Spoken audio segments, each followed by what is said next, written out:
नहीं, नामांतरण में पैसे की डिमांड की गई है, 50,000 1 लाख रुपए। कुछ लोग दिए भी हैं तहसीलदार को।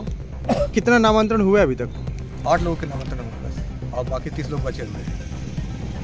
सत्ताधारी एवं भूमाफियाओं के इशारे पर जमीन हेराफेरी करने का आरोप लग रहा तहसीलदार रामानुजगंज पर। पीड़ितों ने कहा, नेताओं एवं माफियाओं को जमीन दिलाने अधिकारी नाच रहे हैं उंगलियों के इशारे। एक बार फिर आरोपों के बीच तहसीलदार रामानुजगंज का गूंज रहा नाम, जांच कर कार्रवाई की हो रही मांग। नमस्कार, आप देख रहे हैं आरकेडी न्यूज, प्रस्तुत है समाचार। छत्तीसगढ़ जिला बलरामपुर रामानुजगंज के सबसे बड़े शहर रामानुजगंज में भू माफियाओं का गुंडाराज हद पार कर चुका है, जहां बताया जा रहा है कि शिवचरण एवं शिवरतन दोनों भाइयों की लगभग सन 1965 से 2022 तक अधिकार अभिलेख की जमीन लगभग 2 एकड़ 64 डिसमिल उनके पिता के बाद इनके नाम पर दर्ज है, जिसे अधिकारी द्वारा पैसे की डिमांड करने के पश्चात अंबिकापुर जाकर 38 लोगों के द्वारा लगभग 2 एकड़ 39 डिसमिल जमीन रजिस्ट्री कराया गया। रजिस्ट्री के बाद लगभग 8 लोगों का नाम नामांकन भी हो गया, परंतु 30 लोगों की रजिस्ट्री जमीन को मनमाना राय दिखाते हुए सत्ताधारियों के दबाव पर बाकी बचे शेष भूमि को शून्य घोषित कर दिया गया, जहां भूमि क्रय करने वालों में भारी आक्रोश दिखाई दे रहा। आइए देखते हैं क्या कहा तहसीलदार रामानुजगंज ने अपने बयान में। सर, ये भूमि किसके नाम पे थी शुरू में? ये हम जब 1954-55 का अधिकार अभिलेख देखते हैं तो उस समय इनके पिताजी, जो अभी वर्तमान में विक्रेता है, शिवचरण शिवरतन, और इन दोनों के पिताजी जीतन राम थे। उनके नाम से 1965 में 5 वर्षीय अस्थायी पट्टा जारी हुआ था, जो कि 1965 से लेकर के 1970 तक वैलिड था। बाद में पट्टा निरस्त हो गया। पुनः इनके द्वारा, आवेदक गणों के द्वारा, मतलब जो विक्रेतागण है, शिवचरण शिवरतन और उनकी माता सुभमनिया या शुभमनिया नाम है, उनका एक्चुअल नाम याद नहीं है, तो इन तीनों के आवेदन पर तहसीलदार रामानुजगंज के द्वारा 85-86 में इनके नाम पर 1.056, नहीं उसमें हेक्टर लिखा, नहीं एकड़ लिखा हुआ है, वैसा मैंने उनको जारी किया गया था। बाद में 2013-14 में तहसीलदार ने यहाँ जांच करवाया था और एक प्रकरण दर्ज किया था। उसमें जांच करने के बाद तहसीलदार ने उस रकबे को, मतलब 1226/1 में, उस खसरे नंबर में 0.301 हेक्टर अर्थात लगभग 75 डिसमिल जमीन उसमें दर्ज करने का आदेश पारित किया था। सर, रजिस्ट्री जब जमीन नहीं थी तो रजिस्ट्री कैसे हो गई सर? ये क्या है कि जो 2013-14 का ऑर्डर था, 0.301 हेक्टर करने का, उसको कभी भी रिकॉर्ड में दर्ज नहीं कराया गया, जिसके कारण से 1.056 बना ही रह गया और इसका सारा रजिस्ट्री अंबिकापुर में करा दिया गया। सर, ये 40 वर्ष से अधिक टाइम से ये उस भूमि पर काबिज थे, तो वैसे तो जो आदेश दिख रहा है कि उनके स्वामी हो जाएंगे, इस पर क्या कहना चाहेंगे आप? ये 40 वर्ष से काबिज वाली बात नहीं है। इनको जो एक्चुअल मिला हुआ है जमीन, और जो इन्हीं के आवेदन पे इनका त्रुटि सुधार का प्रकरण चला है 2013-14 में, और उसमें 75 डिसमिल डिसाइड करके इनको दिया गया 1226/1 में। सर, रजिस्ट्री के समय में इन लोगों ने नक्शा वगैरह सब लगाया हुआ है, नक्शे में तो भूमि दिख रही है। नहीं, देखिए, नक्शे में आपको बताया कि 2013-14 का जो आपका आदेश हुआ था उसका परिपालन हो जाना चाहिए था, 75 डिसमिल किया जाना चाहिए था उसको, लेकिन वो 75 डिसमिल कभी दर्ज ही नहीं किया गया, वो 1.056 ही लिखा रह गया, उसके कारण वो पूरी रजिस्ट्री हो गई। ये भूल बस हुई सर? अब इसको किसकी गलती मानेंगे मैं नहीं बता सकता। तो वो अपील कर सकते हैं क्या? नहीं, अपील इसमें देखिए क्या है, अगर मौके पे जमीन उपलब्ध रहेगा तभी हम सामने वाले को दे सकते हैं, अगर उपलब्ध नहीं रहेगा तो हमारे बस का नहीं है।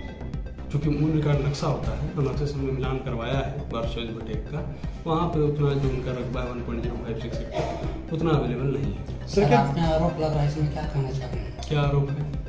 भूमि कम हो गया, कम कर दिया? नहीं, देखिए, ये जो भी न्यायालयीन प्रकरण है, न्यायालयीन प्रकरण के माध्यम से उनका भूमि कम हुआ है। ये मेरे द्वारा नहीं किया गया, 2013-14 में उनके खुद के आवेदन के बेसिस पे, जिन्होंने जो विक्रेता उन्हीं ने आवेदन किया है, उसी आवेदन को डिसाइड करते हुए उसको 75 डिसमिल किया। इस संबंध में भूस्वामियों ने जब भाजपा पूर्व गृह मंत्री रामविचार नेताम से मुलाकात कर अपनी समस्या बताई, वहीं दुख जाहिर करते हुए सांसद रामविचार नेताम ने कहा, यह कांग्रेस राज पुनः एक बार गुंडाराज कायम कर चुका है, जहां पढ़े लिखे अधिकारियों पर भय अथवा दबाव बनाकर मनमाना काम 24 घंटे के भीतर जिस प्रकार कराया जा रहा है वह शर्मसार करने वाला है। आखिर इतने लंबे अरसे से जमीन मालिक के जमीन को शून्य कर देना बहुत ही दुर्लभ प्रतीत हो रहा, जिसकी जांच होनी चाहिए। आखिर यह कार्य किस आधार पर किया गया चिंता का विषय है। श्री नेताम ने ऐसे अधिकारी व उससे संलिप्त भ्रष्ट नेताओं पर कड़ी कार्रवाई करने की उम्मीद जताई है।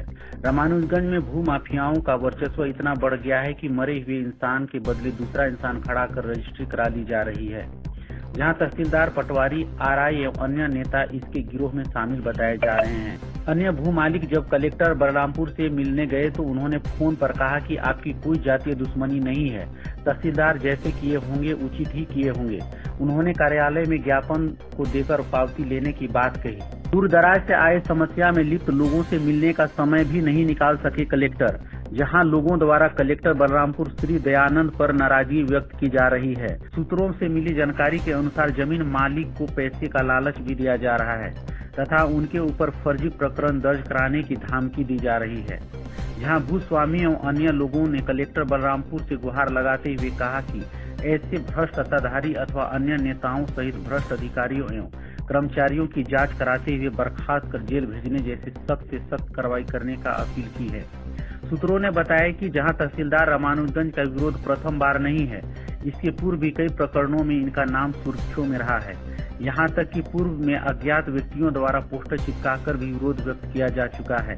ऐसे लोगों पर सख्त कार्रवाई की जानी चाहिए, जिसके बाद ही यह आक्रोश शांत हो।